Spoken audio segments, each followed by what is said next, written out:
တကယ်ချင်းခဏလောက်စိတ်ကူးကြည့်ပါအောင်တင်ဟာတမိုးကြီးကားတစ်စီးပေါ်မှာထိုင်နေတယ်ကားရဲ့လေဘာကိုအကုန်နှင်းပစ်လိုက်တယ်အင်ဂျင်တန်တွေစူညံနေတယ်ပုတ်တိုက်ပြီးမီးခိုးတွေတောင်ထွက်လာတယ်ဒါပေမဲ့ကားကရှေ့ကိုတစ်စက်လေးမှရွေ့မသွားဘူးဘာဖြစ်လို့လဲဆိုတာတင်သိပါသလားတင်းရဲ့နောက်ခြေထောက်တစ်ဖက်ကဘရိတ်ကိုအသေးနှင်းထားမိနေလို့ပါပဲတကယ်တော့ကျွန်တော်တို့အများစုရဲ့ဘဝတွေကဒီကားကြီးလိုပါပဲစီးပွားရေးမှာအောင်မြင်ခြင်းနဲ့ပတ်စံတွေအများကြီးရှာခြင်းနဲ့ပျော်ရွှင်စရာကောင်းတဲ့အခြေအနေကိုပိုင်ဆိုင်ခြင်းနဲ့ဆိုတဲ့စိတ်နဲ့လီဘာကိုအကုန်နှင်းနေကြပါတယ်ဒါပေမဲ့တကယ်တမ်းလက်တွေ့မှာဘာလို့ရလက်တွေထွက်မလာတာလဲအဲ့ဒါကတော့ကျွန်တော်တို့ကိုယ်တိုင်တော့တတိမထားမိတဲ့မတိစိတ်ဆိုတဲ့ brain ကြီးကကျွန်တော်တို့ကိုနောက်ကိုအသေးဆွဲထားလို့ပါပဲမင်္ဂလာပါခင်ဗျာဒီနေ့ podcast အစီအစဉ်ကနေကြိုဆိုပါရစေ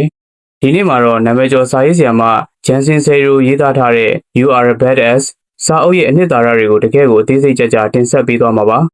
တင်းကိုနောက်ကိုဆွဲနေတဲ့မမြင်ရတဲ့ကြိုးတွေကိုဘယ်လိုဖြတ်တောက်မလဲတင်းရဲ့တကယ်အစွမ်းစားတွေကိုဘယ်လိုထုတ်ဖော်မလဲဆိုတာကိုအပိုင်းလေးပိုင်းခွဲပြီးကျွန်တော်တို့အတူတူလေ့လာကြည့်ကြရအောင်ကျွန်တော်တို့လက်ရှိရောက်နေတဲ့ဘဝအခြေအနေတွေဖြစ်တဲ့ဆင်းရဲခြင်းချမ်းသာခြင်းပျော်ရွှင်ခြင်းဝမ်းနည်းခြင်းတွေအလုံးဟာကံတရားကြောင့်မဟုတ်ပါဘူးဒါတွေဟာကျွန်တော်တို့ငယ်ငယ်လေးကတည်းကပတ်ဝန်းကျင်ကနေစုပ်ယူထားတဲ့မသိစိတ်တွေကယုံကြည်မှုတွေကြောင့်ပဲဖြစ်ပါတယ်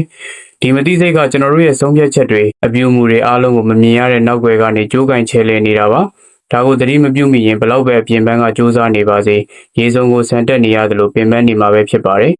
်မသိစိတ်ဆိုတာစကားမပါတဲ့ရေမြုပ်ကြီးတစ်ခုနဲ့တူပါတယ်ဥပမာတစ်ခုပြောပြပါမယ်ကလေးတစ်ယောက်ရှိတယ်ဆိုပါစို့သူ့အဖေကငွေကြေးနဲ့ပတ်သက်ပြီးအမြဲတမ်းရုန်းကန်နေရတယ်အဖေဖြစ်သူကအိမ်မှာဆိုရင်အမြဲတမ်းပစ္စည်းတွေကိုကန်ကြောက်ပြီးပတ်စံဆိုတာတစ်ပင်ကခူးလို့ရတာမဟုတ်ဘူးပတ်စံရှာရတာအရန်ပင်ပန်းတယ်လို့အမြဲညှိတွားနေတတ်တယ်ပတ်စံရှာဖို့အလုပ်တွေအများကြီးလုပ်နေရတဲ့အတွက်ကလေးကိုလည်းဂရုမစိုက်နိုင်ဘူးဒီအခြေအနေကိုကြည့်ပြီးကလေးရဲ့မသိစိတ်ထဲမှာပတ်စံဆိုတာပြဿနာပဲပတ်စံရှာရင်မိသားစုနဲ့ဝေးကွာရတယ်ပတ်စံကနာကျင်မှုကိုပေးတယ်ဆိုတဲ့ယုံကြည်မှုတွေအမြင့်တွယ်သွားပါတော့တယ်အရွယ်ရောက်လာတဲ့အခါအဲ့ဒီကလေးကသိစိတ်နဲ့တော့ပတ်စံအများကြီးလိုချင်တာပေါ့ဒါပေမဲ့မသိစိတ်ကပတ်စံရလာရင်မင်းကိုလူတွေပြစ်သွားလိမ့်မယ်နာကျင်ရလိမ့်မယ်လို့ယုံကြည်နေတဲ့အတွက်သူဟာဘလောက်ပဲပတ်စံရှာနိုင်ပြန်ကုန်သွားအောင်ဒါမှမဟုတ်အောင်မြင်မဲ့အခွင့်အရေးတွေကိုသူ့ဘာသာအလိုလိုဖျက်ဆီးပြစ်အောင်လုပ်ပြတတ်ပါတယ်ဒါကြောင့်ကိုယ့်ရဲ့ပြဿနာတွေဟာဘယ်မသိစိတ်ယုံကြည်မှုကနေလာတယ်လဲဆိုတာကိုအရင်ဆုံးရှာဖွေဖော်ထုတ်ဖို့လိုပါတယ်နောက်တစ်ခုကတော့စัจ java ရာရဲ့တုံခါမှုလိုင်းသဘောတရားပါပဲစัจ java ရာကြီးတစ်ခုလုံးကိုစွမ်းအင်တွေနဲ့ဖွဲ့စည်းထားပြီးအရာအလုံးမှာကိုယ်ပိုင်တုံခါမှုလိုင်းနှုန်းတွေရှိပါတယ်ဥပမာသင်ကရေဒီယိုမှာတချင်းအေးလေးတွေနားထောင်ခြင်းနဲ့ဆိုပါစို့တချင်းလွှင့်တဲ့လိုင်းက105 FM မှာရှိနေပေမဲ့သင်ကရေဒီယိုကို89.9 FM သတင်းလာတဲ့နေရာမှာတွားဖမ်းထားရင်ဘယ်လိုလုပ်တချင်းတန်ကြားရပါမလဲအဲ့ဒီလိုပါပဲသင်ကချမ်းသာခြင်းနဲ့အောင်မြင်ခြင်းနဲ့ဒါပေမဲ့တင့်စိတ်ထဲမှာအမြဲတမ်းငါတော့ပတ်စံမရှိဘူးငါတော့ကံမကောင်းဘူးလို့ညှိတွားပူပန်နေရင်တင်လိုချင်တဲ့အရာတွေနဲ့တင့်ရဲ့လှိုင်းနှုန်းကမကိုက်ညီတဲ့အတွက်ဘယ်တော့မှရလာမှာမဟုတ်ပါဘူးဒါအပြင်ကျွန်တော်တို့ကိုနောက်ကိုဆွဲနေတဲ့အရာတစ်ခုရှိပါသေးတယ်အဲ့ဒါကတော့ကျွန်တော်တို့ရဲ့အတ္တသို့မဟုတ် big snooze အိမ်မောကြခြင်းကြီးပါပဲဥပမာ Shelly ဆိုတဲ့အမျိုးသမီးရဲ့ဇာတ်လမ်းကိုကြည့်ပါသူကပုံမှန်လာစားရတဲ့အလုပ်တစ်ခုကိုလုပ်နေပေမဲ့သူ့ရဲ့အိမ်မက်ကကိုယ်ပိုင်လက်သေးအလှပြင်ဆိုင်လေးဖွင့်ကျင်တာပါတနေ့တော့သူကအလုပ်ထွက်ပြီးဆိုင်ဖွင့်တော့မယ်လို့ဆုံးဖြတ်လိုက်တဲ့အခါသူ့ရဲ့လုပ်ဖော်ကိုင်ဘက်တွေကဝမ်းသာပေးမဲ့အစား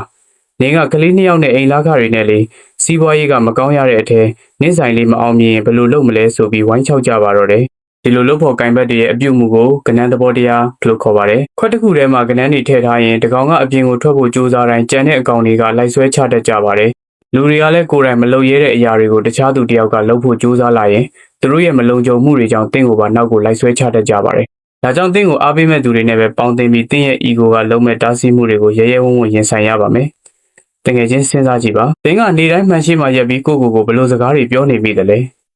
ငါနှာခေါင်းကြီးကကြီးလိုက်တာငါကဘာလို့အသုံးမကျဘူးလို့ကိုပြစ်တင်ဝေဖန်နေမိပါသလားတကယ်တော့ကျွန်တော်တို့အများစုကကိုချစ်ဖို့တဲ့ကိုအပြစ်ကိုရှာဖို့ပိုလွယ်ကူနေတတ်ကြပါတယ်ဒါပေမဲ့သိပါသလားဒီလိုကိုအပြစ်တင်နေတဲ့အချိန်တိုင်းမှာတင်းရဲ့အတွင်းထဲကတကယ်အစွမ်းထက်သူကိုတင်ကိုယ်တိုင်ဖိနှိပ်ထားရရောက်နေတယ်ဆိုတာကိုပါပ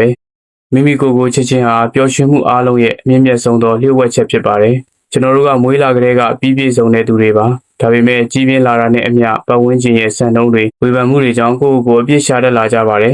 မှန်ကြီးတိုင်းငါကရုပ်ရမ်းဆိုးတယ်လို့တွေးမိရင်ချက်ချင်းဟယ်လိုအလှလေးဆိုပြီးပြောင်းတွေးလိုက်ပါကိုနှိမ်ချတဲ့ဟာသားတွေကိုရပ်တန့်လိုက်ပါတခြားသူတွေရဲ့အမြင်ကိုဂရုစိုက်လို့နဲ့စိတ်ကိုဖျောက်ဖို့ဥပမာတစ်ခုပြောပြမယ်နော်ရုပ်ရှင်တကားကိုလူနှစ်ယောက်သွားကြည့်တယ်တယောက်ကအရန်ကြိုက်ပြီးငိုယိုပြီးတော့ထွက်လာပေမဲ့နောက်တစ်ယောက်ကတော့အရန်ညံ့တဲ့ကားပဲဆိုပြီးလက်မှတ်ခါကိုပြန်တောင်းချင်နေတယ်ရုပ်ရှင်ကအတူတူပါပဲဒါပေမဲ့ခံစားချက်ကမတူဘူးဘာလို့လဲဆိုတော့ဒါကရုပ်ရှင်နဲ့မဆိုင်ပဲကြည့်တဲ့သူတွေရဲ့အတွေ့အကြုံအမြင်နဲ့သာဆိုင်နေလို့ပါ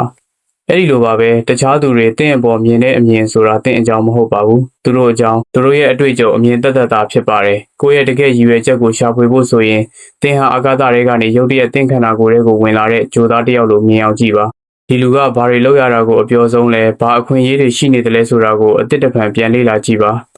အရာအလုံးကိုအသေးစိတ်စဉ်းစားနေမဲ့အစားမှန်တယ်လို့ထင်ရတဲ့အရာတစ်ခုကိုစလုပ်ကြည့်လိုက်ပါဥပမာကိုယ်တိုင်ကစာရေးဆရာနီးပြဖြစ်လာဖို့စကလေးကတိတိကျကျသိခဲ့တာမဟုတ်ပဲစိတ်ဝင်စားတဲ့ဂရုတစ်ခုကိုတွတ်တက်ရာကနေတဖြည်းဖြည်းလမ်းစာပေါ်လာတာမျိုးပါ။တောက်ထဲမှာပါတဲ့စိတ်ဝင်စားစရာအကြောင်းတစ်ခုကတော့တောထဲမှာတိရစ္ဆာန်သားရီခေါင်းကြိုက်အဝတ်စုံဝတ်ထားတဲ့ loin cloth man ရဲ့ဇာတ်လမ်းမှာအဲ့ဒီလူကခင်မီလူအဖွဲ့အစည်းကိုစွန့်ခွာပြီးတောထဲမှာသူယုံကြည်ရာဘဝကိုသူများတွေဘာပြောပြောဂရုမစိုက်ပဲ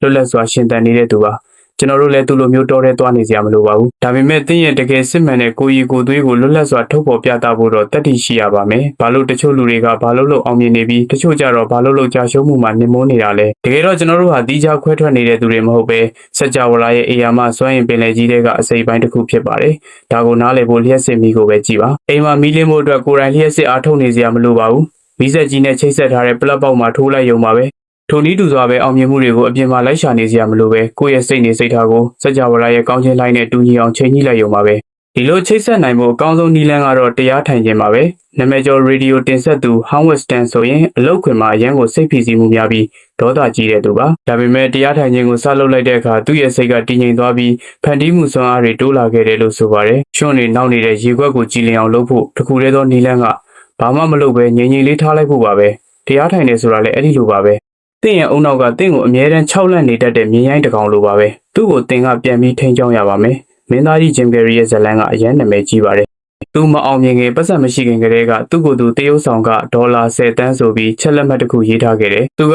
ညတိုင်းတောင်ကုန်းတစ်ခုပေါ်တက်ပြီးသူတကယ်ပဲအောင်မြင်နေတဲ့မင်းသားတစ်ယောက်ဖြစ်တယ်လို့သူ့အုံနောက်ကိုပြန်ဖြောင်းဖြသွင်းပေးခဲ့ပါတယ်နောက်ဆုံးမှာဒမ်မန်ဒမ်မာရုပ်ရှင်အတွက်သူတကယ်ပဲဒေါ်လာ10တန်းရခဲ့ပါတယ်စင်ကလေးဘဝမှာကြိုးအသေးလေးနဲ့ချီထားတော့သူမယုံနိုင်ဘူးတကြီးလာတဲ့အခါမှာအဲ့ဒီကြိုးကိုအသားလေးယုံနိုင်ပေမဲ့သူ့အုံနောက်ကမယုံနိုင်ဘူးလို့ယုံကြည်နေလို့မယုံတော့ပါဘူးတင်းရဲ့အုံနောက်ထဲကအဲ့ဒီလိုကန့်သက်ချက်တွေကိုဖျက်ဆီးပြရပါမယ်စัจ java လာရဲ့နောက်ထပ်လျှို့ဝှက်ချက်တစ်ခုကတော့ပေးကမ်းခြင်းနဲ့လက်ခံခြင်းပါအစ္စရေးနိုင်ငံမှာပင်လယ်တစ်ခုရှိပါတယ်ပင်လယ်တွေကိုလက်ခံရုံပဲလုပ်ပြီးပြန်မထွက်တဲ့အတွက်ဘာသက်ရှိမှမရှင်းတန်နိုင်ပါဘူးနောက်တစ်ခုကတော့ရေတွေကိုလက်ခံတယ်လို့ပြန်လဲစီးထွက်ခွင့်ပေးတဲ့အတွက်တက်ရှိတွေနဲ့ပြည့်နှက်နေပါတယ်ကျွန်တော်တို့ရဲ့ငွေကြေးနဲ့စွမ်းအင်ကလည်းအဲ့ဒီလိုပါပဲပေးကမ်းလေလေပိုရလေလေပါပဲကျေးဇူးတင်တတ်တဲ့စိတ်ကလည်း frequency ကိုချက်ချင်းမြင့်တင်ပေးနိုင်တဲ့အစွမ်းထက်ဆုံးလက်နက်ပါဘရာဝင်းဖရေးဟာကမ္ဘာချမ်းသာဆုံးမျိုးသမီးဖြစ်လာခဲ့တာတော့နေတိုင်းကျေးဇူးတင်စရာ၅ခုချရေးတဲ့အကျင့်ကိုမဖြတ်ခဲ့ပါဘူးတင်ရှိတာလေးကိုကျေးဇူးတင်ရင်ပိုပြီးရလာလိမ့်မယ်မရှိတာကိုပဲအာယုံစိုက်နေရင်ဘယ်တော့မှပြည့်စုံမှာမဟုတ်ဘူးလို့သူကဆိုပါတယ်ခွင့်လွှတ်ခြင်းဟာလည်းအရေးကြီးပါတယ်နယ်ဆန်မန်ဒဲလာထောင်ထဲမှာ29နှစ်ကြာနေခဲ့ရပေမဲ့ထောင်ကနေထွက်လာတဲ့အခါသူ့ကိုဖမ်းဆီးခဲ့တဲ့သူတွေကိုခွင့်လွှတ်ခဲ့ပါတယ်။သူကကျွန်တော်ထောင်ကထွက်လာတဲ့အခါအမုန်းတရားတွေကိုထောင်ထဲမှာပဲထားခဲ့လိုက်တယ်။မဟုတ်ရင်ကျွန်တော်ကထောင်ပြင်ကိုရောက်နေပေမဲ့ထောင်ထဲမှာပဲဆက်ရှိနေဦးမှာမို့လို့ပါလို့ပြောခဲ့ပါတယ်။နာကျင်မှုတွေကိုစုပ်ကင်ထားတာဟာကိုကအစိတ်တောက်ပြီးတခြားလူသေးပါစေလို့ဆူတောင်းနေတာနဲ့တူပါတယ်။တငယ်ချင်းတနေ့နေ့တော့ငါဒီအလုပ်ကိုလုပ်မှာပါ။ငွေလေးနည်းနည်းစုမိရင်တော့ငါခီးထွက်မှာပါဆိုတဲ့စကားတွေကိုဘယ်နှကြိမ်လောက်ပြောဘူးပြီလဲ။သိပ္ပံနည်းကြအမှန်တရားတစ်ခုပြောပြပါမယ်။တနေ့နေ့ဆိုတဲ့နေ့ကပြက်ကလေးထဲမှာဘယ်တော့မှပါမလာပါဘူး။ကျွန်တော်တို့လူသားတွေကကိုဖြစ်ချင်တဲ့အရာတွေနဲ့ကိုယ့်ရဲ့ကြားထဲမှာအကြောင်းပြချက်တွေစင်ကြေတွေဆိုတဲ့အုတ်တတိုင်းကြီးတစ်ခုကိုခိုင်ခိုင်မာမာတိစောက်ထားတတ်ကြပါတယ်။စာရေးသူကဒါကို BS လို့ခေါ်ပါတယ်။မင်းရဲ့စင်ကြေတွေကမင်းကိုကာကွယ်ပေးနေတာမဟုတ်ဘူး။မင်းကိုအကျဉ်းချထားတာပါ။ဥပမာတငယ်ချင်းတယောက်ကပြင်သစ်နိုင်ငံကိုပြောင်းရွှေ့နေထိုင်ခြင်းခဲ့ပါတယ်။ဒါပေမဲ့သူကဗီဇာရဖို့ခက်မယ်၊အိမ်ရှာဖို့ခက်မယ်ဆိုပြီးနှစ်ပေါင်းများစွာကြာအောင်ဘာမှမလုပ်ပဲထိုင်နေခဲ့ပါတယ်။နောက်ဆုံးမှာတော့သူကဒါကလွဲပါတယ်လို့စိတ်ကိုပြောင်းလိုက်ပြီးတဆင်ချင်းစီစလုပ်လိုက်တဲ့အခါ3လအတွင်းမှာသူပြင်သစ်ကိုရောက်သွားခဲ့ပါတယ်။ကလေးလေးတယောက်လမ်းလျှောက်တက်စာကိုကြည့်ပါ။သူလဲကြတဲ့အခါငါအတွက်တော့ခက်လွန်းပါတယ်။ငါလမ်းမလျှောက်တော့ဘူးလို့မတွေးပါဘူး။တင်းရဲ့ပြဿနာတွေကိုခက်ခဲတယ်လို့မမြင်ပဲဖြေရှင်းရမယ့်ပုံစံလေးလိုပဲမြင်ကြည့်ပါပြည်စုံမှာစမယ်ဆိုတဲ့စင်ကြီးနဲ့အချိန်ဆွဲတာမျိုးကိုလည်းရပ်တန့်ရပါမယ်။အောင်မြင်သွားတဲ့သူတွေကရှိတာနဲ့အရင်စတင်ပြီးလမ်းမှာပြင်သွားကြတဲ့သူတွေပါ။အချိန်ဆွဲတာကတင်းရဲ့အောင်မြင်မှုကိုတက်နေတဲ့တိတ်ဆိတ်တဲ့လူသက်သမားပါပဲ။ကြောက်စိတ်ဆိုတာတကယ်မရှိတဲ့အရေးတစ်ခုလိုပါပဲ။ကြောက်စိတ်ကလှုပ်ဆောင်မှုမရှိခင်မှာပဲကြီးထွားတာပါ။လှုပ်လိုက်ပြီဆိုရင်ပျောက်သွားပါတယ်။နာမည်ကြီးတရုတ်ဆောင်ဝေစမစ်ကပြောမှုပါတယ်။ဘဝရဲ့အကောင်းဆုံးသောအရာတွေကကြောက်စိတ်ရဲ့တစ်ဖက်ကမ်းမှာရှိနေတာပါတဲ့။အောင်မြင်သူနဲ့ကြာရှုံးသူရဲ့ခြားနာချက်ဟာစူးစမ်းကြည့်မယ်လို့ပြောတာနဲ့လုံးမယ်လို့ဆုံးဖြတ်တာပဲဖြစ်ပါတယ်။ဆုံးဖြတ်ချက်ချလိုက်ပြီဆိုတာနဲ့နောက်ဆုတ်ဖို့လမ်းမရှိတော့ဘူးလို့သတ်မှတ်လိုက်ပါ စာအုပ်ရေးမယ်လို့ပြောနေတာ9နှစ်ရှိပြီဖြစ်တဲ့သူတယောက်ကိုစာရေးသူကမပြောနဲ့တော့သွားရေးတော့လို့နှင်ထုတ်ခဲ့ပါတယ်။အဲ့ဒီစဉ်ကိုကြည့်ပါသူကလျှက်စစ်မီဒီအကြောင်းဟောပြောပွဲတွေလုပ်နေမဲ့အစားဓာတ်ခွဲခန်းထဲမှာအကျဉ်းတစ်တောင်းမနာတမ်းဆန်းသက်ခဲ့ပါတယ်။အောင်မြင်မှုဆိုတာစူညံစွာအလုပ်လုပ်ခြင်းမဟုတ်ပဲတိတ်ဆိတ်စွာအကောင့်ထဲပေါ်တာပါ။ကျင်းကားလေးတွေကိုပင်လယ်ထဲကိုပြန်ပစ်ချပေးနေတဲ့ကောင်လေးတယောက်အကြောင်းပုံမြင်လေးရှိပါတယ်။ဒီလောက်များတဲ့ကျင်းကားတွေကိုမင်းဘယ်လိုမှကယ်နိုင်မှာမဟုတ်ဘူး။ဘာမှထူးခြားတော့မှမဟုတ်ဘူးလို့တယောက်ကပြောတဲ့အခါကောင်လေးကကျင်းကားတစ်ကောင်ကိုပင်လယ်ထဲပစ်ချရင်ဒီတစ်ကောင်အတွက်တော့ထူးခြားသွားပြီလေလို့ပြန်ပြောခဲ့ပါတယ်။တင်းအတွက်လည်းဒီနေ့ကစပြီးထူးခြားအောင်လုပ်ဖို့တင်းမှအစွမ်းစားရှိပါတယ်။တကယ်ချင်းတို့ရေအခုဆိုရင်ကျွန်တော်တို့ You are a badass စာအုပ်ရဲ့အနှစ်သာရတွေကိုအစကနေအဆုံးထိလေ့လာခဲ့ပြီးပါပြီ။တင့်ကိုနောက်ဆွဲနေတဲ့မတိစိတ်ရဲ့ယုံကြည်မှုအဟောင်းတွေကိုဖျက်ပစ်ပါ။ကိုအပြည့်အဝချစ်မြတ်လို့ပါ။စัจ java လာရဲ့အကန့်အသတ်မရှိတဲ့စွမ်းအင်တွေနဲ့ချိတ်ဆက်ပြီးတနေ့နေ့ဆိုတဲ့စင်ကြီးတွေကိုဒီနေ့ပဲအမှုန့်ကျိတ်ပစ်လိုက်ပါ။ကမ္ဘာပေါ်မှာအချမ်းသာဆုံးနေရာဟာတင်းချိုင်းကုန်းပါပဲ။ဘာလို့လဲဆိုတော့အဲ့ဒီမှာတခါမှအကောင့်ထဲမဖော်ခဲ့ရတဲ့အိမ်မက်တွေအစီအစဉ်ကောင်းတွေအများကြီးမြုပ်နှံထားလို့ပါပဲ။တင်းကတော့အဲ့ဒီလိုမဖြစ်ပါစေနဲ့။လုံဆောင်မှုမပါတဲ့ဆုံးဖြတ်ချက်ဟာအိမ်မက်ရောင်ခြင်းသာဖြစ်ပါတယ်။ဒီနေ့ပဲတင်းအိမ်မက်အတွက်ခြေလမ်းအသေးလေးတစ်ခုကိုစတင်လိုက်ပါ။ဒီစကားလေးကိုအမြဲတမ်းမှတ်ထားပါ။တင်းဟာတကယ်ကိုစွမ်းထက်တဲ့သူတစ်ယောက်ပါ။ဒီ podcast ခရီးစဉ်မှာအတူတူပါဝင်ပေးခဲ့ကြတဲ့အတွက်အရန်ကိုကျေးဇူးတင်ပါတယ်။ဒီအကြောင်းအရာတွေကဘယ်အပိုင်းကိုအကြိုက်ဆုံးလဲ။သင်ဘာကိုအပြတ်သက်ဆုံးဖြတ်လိုက်ပြီလဲဆိုတာကိုပြန်လည်မျှဝေပေးဖို့လဲဖိတ်ခေါ်ခြင်းပါတယ်။အားလုံးပဲပျော်ရွှင်ပြီးအောင်မြင်တဲ့ဘဝကိုပိုင်ဆိုင်နိုင်ကြပါစေခင်ဗျာ။